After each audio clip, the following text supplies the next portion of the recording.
Hey everyone, my name is Leanne and today we're going to be having an honest chat about classics. Now, I did a video like this quite a few months ago now where I spoke about the 5 classic books that I would like to read next.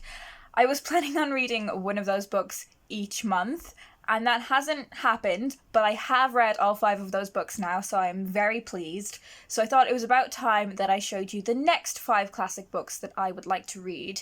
If you weren't already aware, I do collect the Penguin English Library editions of classics, which are designed by the incredible Coralie Bickford-Smith, who is one of my absolute favourite book designers. My thinking behind that video and this video was because I think when we are talking about classic books, even if you make the slightest mistake or misremember a tiny detail of the plot, or you call someone by the wrong name, people will pounce on that.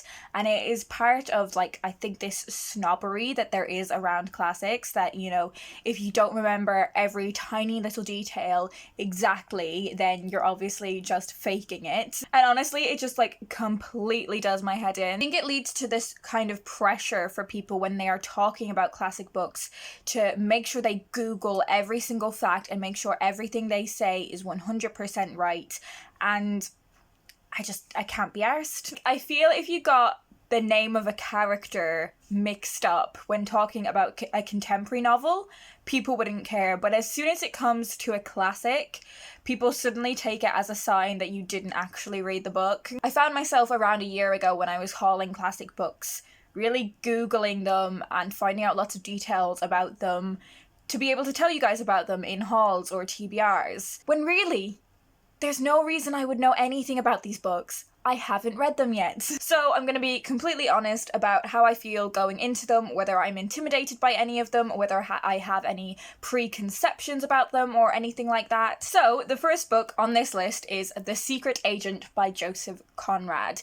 I read Heart of Darkness by Joseph Conrad about, I'd say, just under a year ago, and I hated it. I really didn't like it. I really struggled to separate the art from the artist. I found a lot of issues with it, and while I do think when you are reading classic text, you can see them as an historical source about outlooks and societal attitudes of the time, you can see it as a historical source in that way. I just really struggled to get past everything that I thought was highly inappropriate in that novel. This one sounds a lot more up my street, however, and I do know the basic plot of this one. I know it is about a guy who works in a shop in London in the 19th century, and he somehow becomes involved in terrorism and espionage to blow up the Greenwich Observatory, and I think this is based off an event that actually happened. So I think this is the classic that I'm going to get to next. The next book on my list is To the Lighthouse by Virginia Woolf. It's about a lighthouse. Literally, that's all I know, is that it's about a lighthouse. I have read some Virginia Woolf before. I've read A Room of One's Own, and I read some of her very short fiction as well. Oh, and I've read Mrs. Dalloway. And I've really enjoyed her writing, so hopefully I will really get into this one. It's told in a stream of consciousness style that I quite enjoy, so we'll see how I get on with this one. Next, I have Ghost Stories by M.R. James. Now, this is a collection of short stories, and I think I will probably read this one around October time, in the lead up to Halloween, because these are ghost stories. I don't know who M.R. James is, but apparently he's quite good at writing ghost stories. In my first year of uni, I read a lot of Edgar Allan Poe's short stories, and I think short stories are how I like to experience spooky, ghostly, kind of horror stories, rather than in full-length novels, so we will see how I get on with this one come Halloween time. The next book on my list is The Adventures of Huckleberry Finn by Mark Twain. I really frequently mix this up with The Adventures of Tom Sawyer, which is Mark Twain's other books, and sometimes I forget Mark Twain is the author, sometimes I think Mark Twain is a character. The way sometimes people mix up Jane Eyre and Jane Austen and think Jane Eyre was a writer. I sometimes think Mark Twain's a character. Again, only a very brief idea of what goes on in this one. I know it is about our protagonist, Huckleberry Finn, who is going down the Mississippi River in a raft, I guess, with another character who is a slave.